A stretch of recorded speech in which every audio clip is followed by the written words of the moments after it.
संकट काळात सह्याद्रीच हिमालयाच्या मदतीला जातो असं विधान खासदार संजय राऊतांनी केलंय। मदतीचे पांग कसे फेडले हे सर्वांनी पाहिलंय असा टोला देखील त्यांनी भाजपला लगावलाय। देशावर संकट आल्यास काही लोक मदतीसाठी माझं नाव घेतात असं विधान शरद पवारांनी केलं होतं। यावर संजय राऊतांनी ही प्रतिक्रिया दिली।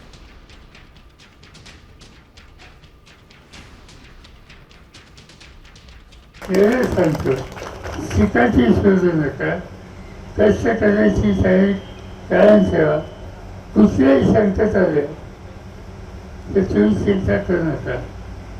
देशाला संकट आले तर मोठे लोक नाव घेत नाही, शरद पवारांचं नाव घेतात। ज्या अर्थी शरद पवारांनी हे सांगितलेलं आहे त्या अर्थी गेल्या अनेक वर्षात अशा काही घटना आणि घडामोडी घडलेल्या आहेत, त्याचा सारांश त्यांनी सांगितला।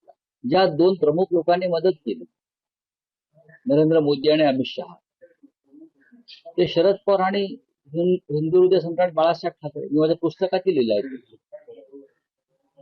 आणि हे वारंवार झाले, राष्ट्रीय स्तरावर, आंतरराष्ट्रीय स्तरावर।